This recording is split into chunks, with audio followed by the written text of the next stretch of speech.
warahmatullahi taala wabarakatuh. Bertemu kembali dengan Cikgu Syafina. Baiklah, hari ini kita akan belajar bab 3 elektrik di bawah subtopik 3.1 arus dan beza keupayaan. Jom. Okey. Fenomena kilat. Jadi kamu boleh perhatikan kilat ni berlaku daripada awan ataupun bahagian atas dan dia turun ke bumi. Kenapa ini berlaku? Kerana kita tahu di bahagian kilat terdapatnya bahagian awan yang bercas positif dan awan yang bercas negatif. Kilat yang kamu perhatikan adalah cas-cas negatif dari awan yang tertarik ke permukaan bumi. Ini kamu dah belajar masa form 2. So, kita tengok arus dan beza keupayaan. Jadi sebelum kita tengok apakah arus, apakah beza keupayaan, kita refresh ataupun kita fahami dulu tentang medan elektrik. Jadi kamu telah pelajari tentang elektrostatik. Jadi di dalam elektrostatik terdapatnya medan elektrik. Contoh elektrostatik adalah sikat yang digosok menyebabkan air membengkok. Ataupun cawan polistrin yang digosok menyebabkan air membengkok. Jadi medan elektrik ni adalah apabila sikat ataupun objek-objek yang boleh dicaskan digosok sehingga bercas menyebabkan objek-objek terbengkok ataupun tertarik kepada bahan tersebut. Jadi fenomena ini memang ada di dalam kehidupan harian kita kerana wujudnya medan elektrik. So contoh lain, jika kita mempunyai batang plastik atau juga sikat tadi digosok, kita letakkan pada cepisan kertas, ianya akan tertarik. Ini adalah kerana batang plastik tadi adalah bercas. Begitu juga dengan jika kamu menggosokkan belon ke atas bahagian rambut, boleh perhatikan rambut juga tertarik. Kerana apa? Kerana belon tadi juga bercas. Contoh yang lain, penyedut minuman ini tertarik ke arah tangan. Jika kita dekatkan, kerana apa? Kerana tangan kita yang digosok akan bercas. Jadi, kenapa semua objek-objek ini tertarik kepada objek yang telah digosok sehingga menjadi bercas? Ini adalah kerana wujudnya medan elektrik. Apakah itu medan elektrik? Medan elektrik ialah kawasan di sekitar sesuatu zarah bercas di mana sebarang cas elektrik yang berada di dalam kawasan tersebut akan mengalami daya elektrik. Jadi apabila kita ada sesuatu objek ataupun suatu zarah yang dicaskan, dia akan mampu menarik ataupun mempunyai daya elektrik terhadap objek-objek yang bercas dan berada di sekeliling dia. Okey. Ini adalah maksud medan elektrik. Okey, so kita akan perhatikan medan elektrik. Jadi untuk mengkaji medan elektrik, kita akan melihat satu demonstrasi yang menggunakan electric kits, di mana di sini kita akan menggunakan castor oil. Okay, minyak ini akan diletakkan dalam air panas dulu untuk menjadikan dia lebih kurang tumpat, dia jadi lebih ringan. So kita akan pasangkan dua plate yang selari. Sebenarnya kalau di sekolah saya akan buat demonstrasi ini bersama kamu semua. So di sini cikgu tunjuk video dulu. So minyak itu tadi dimasukkan ke dalam kita punya pastry dish, lebih kurang dalam 0.5 cm. Kemudian ditaburkan dengan semolina seed, biji semolina. Alright, tujuan kita letakkan biji-biji semolina ni adalah untuk menghasilkan medan elektrik. Kemudian terminal kita itu tadi disambungkan kepada kepada very high tension ataupun extra high tension, bekalan voltan berkuasa tinggi, di mana nilai voltanya adalah daripada 0 hingga 5 kV ataupun 5000 volt.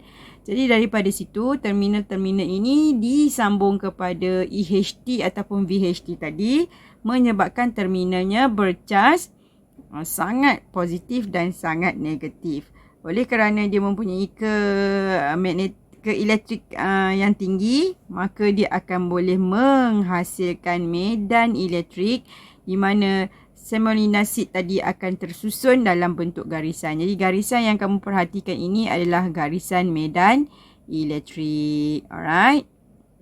So, Medan elektrik wujud di antara dua elektrod yang kita perhatikan tadi. So, jika kita menggunakan elektrod dalam bentuk elektrod tunggal, maksudnya kalau tadi kita menggunakan elektrod yang selari, kita juga boleh pasangkan elektrod yang satu point. So, contoh kalau kita ada point ini disambung kepada positif dan negatif, maka kita akan menghasilkan point elektrod kita positif dan negatif. Jadi daripada situ, semolina seed tadi akan membentuk garisan yang menghasilkan medan elektrik. So, medan elektrik ialah kawasan di sekitar sesuatu zarah bercas di mana sebarang cas elektrik yang berada di dalam kawasan tersebut akan mengalami daya elektrik. Contoh, kalau kita mempunyai cas positif, di kawasan keliling cas positif ni akan ada medan elektrik.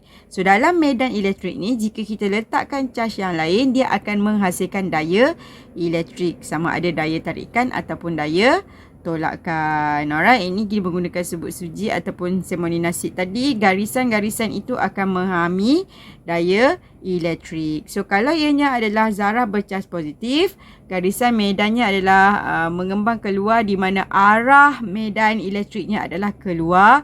Manakala jika zarah itu bercas negatif, arah medan elektriknya ke dalam. Semakin bertambah intensiti ataupun bilangan garisan ini, semakin kuatlah medan elektrik tersebut, maka dia akan menghasilkan daya elektrik yang lebih kuat. Okey, jika kita meletakkan ataupun mendekatkan dua sumber cas tadi, positif dan negatif, medan elektrik yang akan terhasil adalah gabungan di antara kedua-dua garisan medan elektrik. Jika ianya adalah cas yang sama, dia akan menolak antara satu sama lain dan menghasilkan garisan medan elektrik yang di bahagian tengahnya adalah kosong. Kerana apa? Kerana di bahagian ini medan elektrik itu menolak antara satu sama lain, jadi dia akan menghasilkan kawasan yang mempunyai medan elektrik yang lemah. Yang ini kawasan tengah ini medan elektriknya lebih kuat sebab dia bergabung kan. Jadi garisan medan elektrik di keliling sesuatu cas positif sentiasa menghala keluar, manakala bagi cas negatif dia akan menghala ke dalam. Okey, so daripada sini corak-corak ini terhasil apabila cas-cas itu diletakkan sama ada positif bersama dengan negatif, ianya akan menghasilkan medan yang lebih kuat di bahagian tengah. Jika casnya bersamaan, iaitu cas negatif dengan negatif, ianya akan menolak antara satu sama lain, menghasilkan kawasan yang lemah di bahagian tengah. Jika kita letakkan satu zarah charge kepada satu plate satah yang bercas negatif, kita dapat perhatikan di bahagian yang plate ini dia akan bergabung dan menghasilkan medan elektrik yang lebih kuat. Jika kita meletakkan dua plate satah seperti demonstrasi tadi, dia akan menghasilkan garisan-garisan yang selari daripada positif ke negatif. So, untuk semua jenis pattern ataupun lukisan corak medan elektrik ni, kamu mesti tahu melukis. Baiklah, seterusnya adalah kekuatan medan elektrik. So, kekuatan medan elektrik ni, contohlah kita perhatikan jika ada satu charge uji positif Q, kita letakkan ke dalam satu medan elektrik. Okey, ada positif dan juga medan elektrik negatif. Jadi apa yang kamu boleh perhatikan, jika Q ini diletakkan menghampiri dengan positif charge, dia akan menghasilkan daya tolakan. Kerana apa? Kerana ianya mempunyai charge yang sama. Manakala charge Q ini dengan negatif charge ini akan mempunyai daya tarikan kerana ianya mempunyai zarah charge yang berbeza. Jadi kamu perlu faham, di dalam medan elektrik akan wujudnya dua daya, sama ada daya tolakan ataupun daya tarikan. Okey, kekuatan medan elektrik. Kekuatan medan elektrik E, alright, E pada satu titik dalam medan elektrik boleh ditakrifkan sebagai daya elektrik yang bertindak ke atas seunit positif charge yang terletak pada titik tersebut.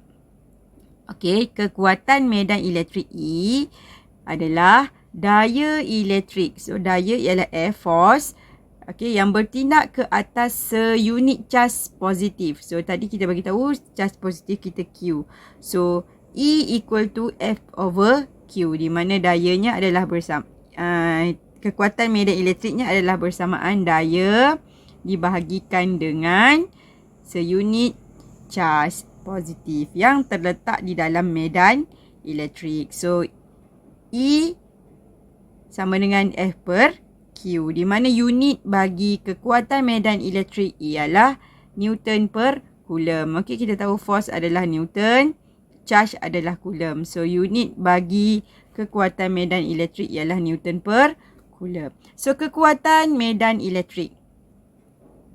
Medan elektrik yang ditunjukkan di antara dua plat selari bertentangan charge adalah seragam seperti dalam rajah 3.5 ini, kerana charge tadi dia punya arah medan elektriknya adalah daripada positif ke negatif dan dia akan menghasilkan garisan yang selari di mana arahnya daripada positif ke negatif. Jadi di antara medan elektrik seragam ini diwakili oleh satu set garisan medan elektrik yang selari. Semakin bertambah intensiti ataupun bilangan garisan yang selari ini, maka kekuatan medan elektriknya adalah semakin besar. So, kekuatan medan elektrik. Kekuatan medan elektrik E yang dihasilkan antara dua plat tadi ialah E sama dengan V per D. Di mana kalau sebelum ni kamu perhatikan antara charge dan juga zarah, E sama dengan V per Q. So, dalam situasi kita menggunakan dua plate, alright, dua plate, plate positif dan plate negatif. Okey, positif, negatif, negatif, negatif. Kita tahu arahnya daripada positif ke negatif. Jadi kita perhatikan jarak di antara dua plate ini adalah D. Okey, jarak di antara dua plate selari ini adalah D. So, untuk mengira kekuatan elektriknya ialah E sama dengan V per D. Okey, V per D, di mana V ialah voltan yang dibekalkan kepada plate kita ini tadi, dan D ini ialah jarak dalam unit meter. So, voltan dalam unit volt, D dalam unit meter, maka nilai bagi kekuatan medan elektrik antara dua plate selari ialah E sama dengan V per D dalam unit volt per meter. Kelakuan zarah bercah dalam satu medan elektrik. Apa kelakuan di sini? Yang maksud kelakuan di sini adalah apa yang berlaku apabila kita letakkan dua charge, sama ada positif dengan positif, positif dengan negatif ataupun negatif dengan negatif. Jadi perlakuannya adalah yang macam cikgu bagi tahu tadilah, dia ada daya. Daya dia sama ada menolak ataupun menarik. Dia akan wujud daya tarikan ataupun daya tolakan. Okey, so kalau dia positif dengan negatif, dia akan menarik antara satu sama lain. Bila dia menarik antara satu sama lain, di bahagian tengah ini medan elektriknya adalah sangat kuat. Kalau dia mempunyai charge yang sama, dia akan menolak antara satu sama lain. Kesan medan elektrik ke atas bola polisterina bersalut logam. So, boleh perhatikan video ni dahulu. Okey, ni eksperimen menggunakan bola yang dibalutkan dengan aluminium foil ataupun berlogam. So, boleh perhatikan bola itu berayun ke plate kanan dan kiri. Jika arus ataupun voltan disurunkan, kita boleh perhatikan ayunannya semakin perlahan. Ini ayunan yang semakin perlahan. Benang yang digunakan mestilah menggunakan benang yang bukan daripada bahan logam. Mestilah menggunakan benang daripada nylon ataupun kapas, kerana untuk mengelakkan daripada charge yang dihasilkan terhadap bola ataupun aluminium tu tadi mengalir ke benang tersebut. Jika terlalu tinggi nilai voltan dia, boleh perhatikan sehingga menghasilkan spark. Alright, so ini adalah demonstrasi bola bersalut logam di antara dua plate yang disambungkan kepada EHT ataupun bekalan berkuasa tinggi tadi. Yang ni insyaAllah kalau balik sekolah kita akan buat. So, kita perhatikan. Apabila bola polisterina disesarkan menyentuh plat logam bercas positif dan negatif dilepaskan, bola tersebut akan berayun berulang alik antara kedua-dua plate tersebut sehinggalah bekalan elektrik dimatikan. Kenapa ini boleh berlaku? Ini adalah kerana first sekali, apabila bola pingpong ini diletakkan di antara kedua plate yang disambungkan ke EHT, okey, plate positif, negatif dan positif, dalam bola pingpong yang dibalut dengan aluminium tadi, memang dah ada charge positif dan negatif. Alright. So jika diletakkan di tengah-tengah, dia akan statik di situ kerana charge yang positif daripada bola pingpong ni berada pada bahagian yang negatif dengan plate. Begitu juga dengan charge negatif berada dengan bahagian positif. Jadi dia tak bergerak. Jadi kita perlu menggerakkan bola tersebut ke satu arah kerana pada waktu ini dia dalam keadaan neutral. So apabila kita gerakkan bola ke arah plate negatif, charge-charge positif yang ada dalam tadi dah bergabung dengan negatif charge dekat dalam plate ni tadi. Plate ni ingat tadi cikgu beritahu dia disambung kepada EHT, extra high tension. Jadi voltan dia sangat banyak.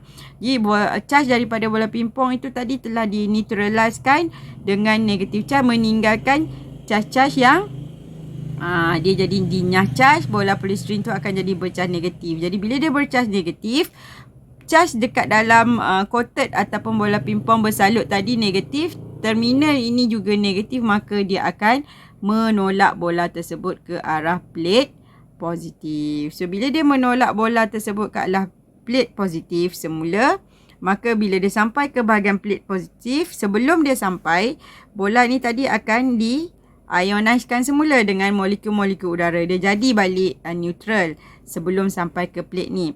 Bila dia dah sentuh dekat plate ni, dia akan jadi dalam ni tadi dah ada neutral, dia jadi positif dengan negatif charge dia sama banyak. Bila dia dah sentuh dekat plate ni tadi, charge negatif tadi akan bergerak pergi ke plate positif, meninggalkan positif charge kat dalam bola ni. So oleh kerana bola ni dah positif, plate ni pun positif, dia tolak pula ke sebelah negatif tadi. So semasa sebelum sampai ke plate negatif, dia dah jadi neutralize balik. Jadi proses ini berulang. Jadi bola tu akan terus berayun. So yang seterusnya kita tengok kesan medan elektrik ke atas nyalaan lilin. Alright, perhatikan video ni. So kita sambung kepada plate positif dan negatif menggunakan extra high tension juga. So ni adalah nyalaan lilin yang biasa tanpa ada gangguan angin. Okay, apa kamu boleh perhatikan semasa bekalan voltan terhadap plate positif dan negatif itu ditingkatkan. Okey, ditingkatkan. Lilin itu seolah-olah cuba bergerak ke arah plate negatif. To prove it, dia tegak. Bila kita letakkan, dia akan memesong ke sebelah plate negatif. Okey, so tengok. Okay, dilekatkan ke plate negatif, kita perhatikan. Jika dibawa ke plate positif, nyalaan itu seolah-olah cuba nak memisahkan diri dia, nak pergi ke belah plate negatif juga. Kan? Okey. So boleh perhatikan kenapa ini terjadi. Seperti yang kita tahu, dekat dalam nyalaan lilin, dalam nyalaan lilin, kita tahu bila bekalan kuasa dihidupkan, nyalaan lilin tadi akan tersebar ke arah plate, dua-dua plate tersebut. Sebaran lilin itu menghala ke plate logam negatif lebih besar berbanding ke arah plate logam positif. Kalau kau perhatikan tadi, nyalaan lilin tu seolah-olah nak split, nak pecah kepada dua bahagian, di mana yang charge positif dalam api, sebab kita tahu bila api dinyalakan, dia akan mengionkan charge-charge dalam udara, menghasilkan charge dalam nyalaan api itu sendiri. Jadi bila api tu dah bercharge, dia cuba untuk pergi ke plate yang dia inginkan, yang dia tertarik. Kalau di plate negatif, yang tertariknya adalah positif charge. Di plate negatif, yang tertariknya adalah di plate positif pula, yang tertariknya adalah negatif charge. Jadi persoalannya sekarang, kenapa di bahagian plate negatif tu lebih besar daripada bahagian plate positif? Sedangkan kalau kamu perhatikan, bilangan charge positif dan negatif dalam lilin ini adalah sama banyak. Kenapa? Okey, kenapa itu terjadi? Ini adalah kerana ion negatif yang tertarik ke plate positif bercharge negatif, manakala ion yang tertarik ke plate bercharge positif adalah charge negatif. Kenapa bahagian ini lebih besar?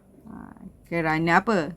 Kerana ion positif mempunyai jisim dan saiz yang lebih besar berbanding dengan ion negatif. Sebab itulah kamu boleh perhatikan bahagian nyalaan ini nak pergi ke plate negatif itu lebih besar bahagian dia. Sebab tu kalau tengok tadi, bahagian api tu tetap nak pergi ke plate negatif. Kerana apa? Kerana positif charge lebih besar dan jisimnya lebih besar berbanding dengan ion negatif. Jadi sebaran yang tertarik ke plate negatif akan jadi lebih besar berbanding dengan plate positif. Okey.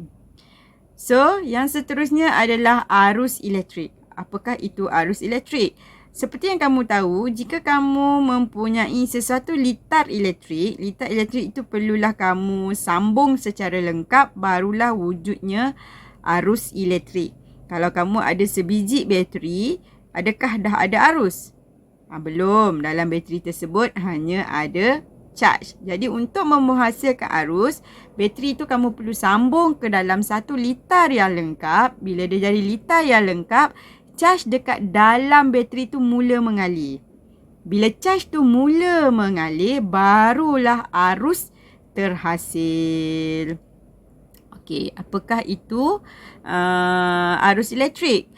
Kenapa arus elektrik ni perlu ada? Sebab kita tahu alat-alat elektrik memerlukan arus elektrik untuk berfungsi. Jadi, arus itu akan terhasil apabila adanya kadar pengaliran charge Q dalam satu konduktor. Maksudnya, kalau kamu ada charge, tapi charge tu tak mengalir, takkan ada arus. Tapi kalau kamu ada arus, charge yang kamu ada itu pasti mengalir. Sebab definisi arus ialah kadar pengaliran charge Q dalam satu konduktor, iaitu I sama dengan Q per T. Q ialah charge dalam unit coulomb, T ialah masa dalam unit saat. So, arus ialah coulomb per saat ataupun kita lebih biasa menggunakan ampere. So, ingat ya, arus simbol I, maksud arus ialah kadar pengaliran charge. Okey, so kita tengok contoh soalan. Jika satu charge sebanyak 300 coulomb mengalir melalui mentol setiap 2 minit, berapakah arus yang mengalir dalam mentol tersebut? So, kita tahu formula ataupun definisi charge ialah definisi arus ialah I sama dengan Q per T, kadar pengaliran charge. So, charge kita ialah 300 coulomb perkan dengan masa kita 2 minit. 2 minit ini apa yang kamu perlu buat?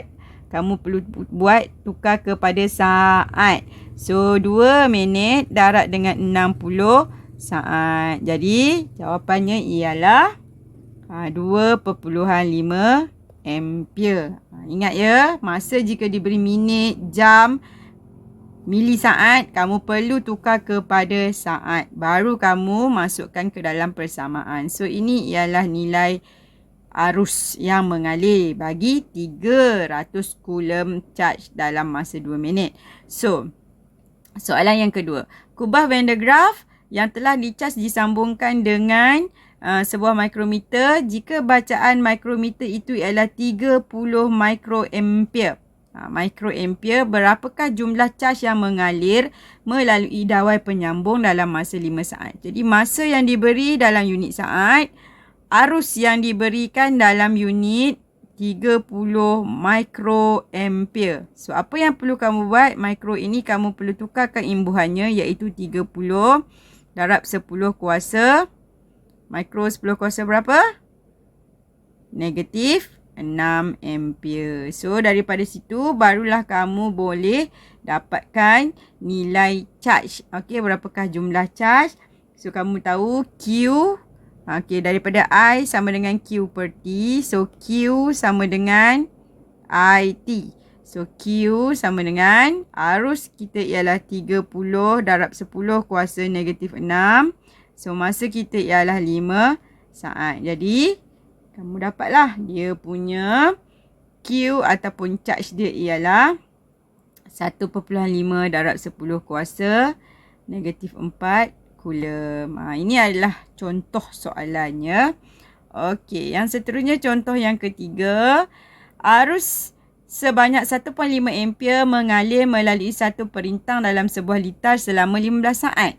Berapakah bilangan elektron yang mengalir melalui perintang tersebut? Diberikan cas elektron, satu elektron 1.6 darab 10 kuasa negatif 19 Coulomb. Kenapa dia bagi cas? Sebab soalan ni minta bilangan. Bila bilangan, simbol bagi bilangan ialah N. Okey, N. So, ini kamu refresh lah. Kamu belajar lower form. Q sama dengan NE.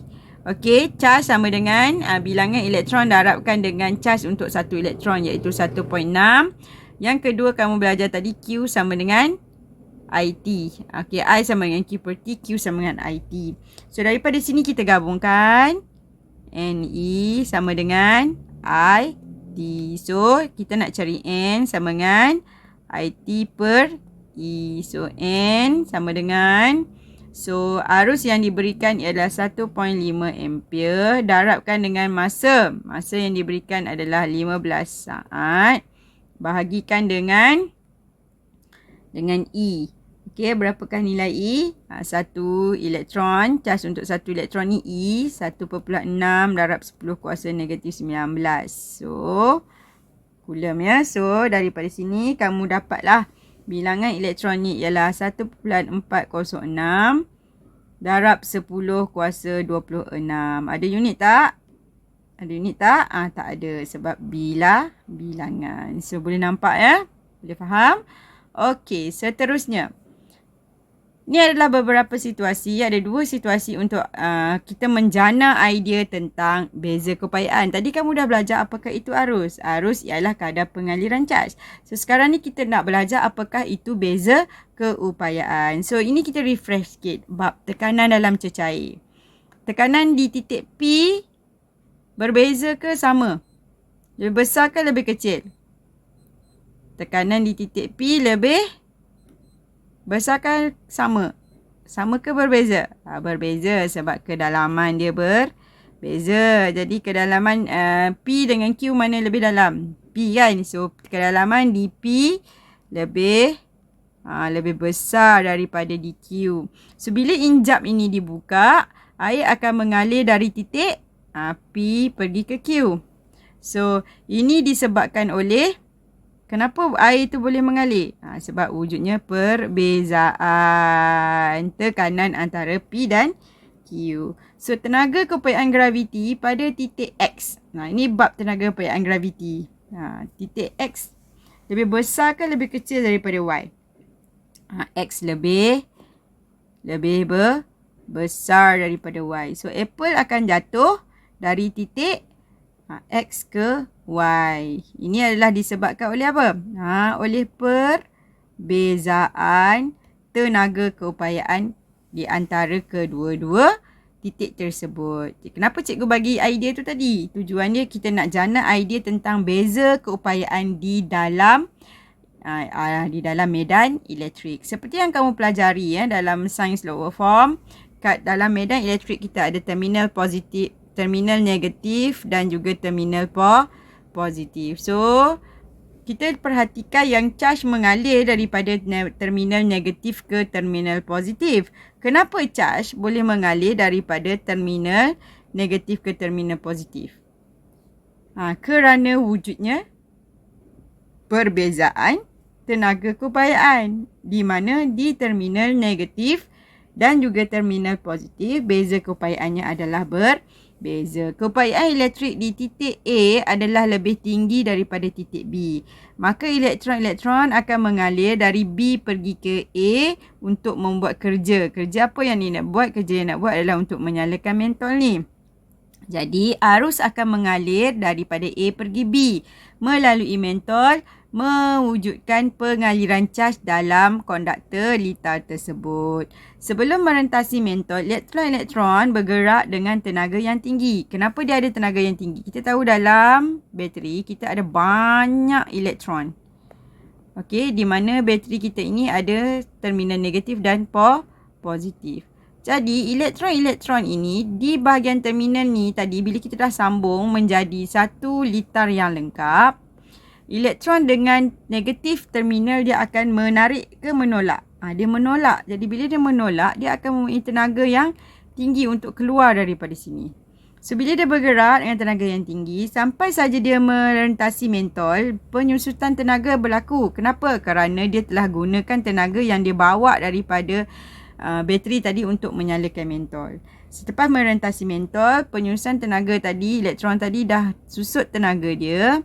Jadi dia kena teruskan perjalanan hingga ke positif terminal. Jadi di positif terminal ini, tenaga keupayaan yang tinggi menyebabkan elektron tadi menukarkan bergerak dengan lebih laju ataupun dia mampu bergerak pergi masuk semula ke dalam bateri.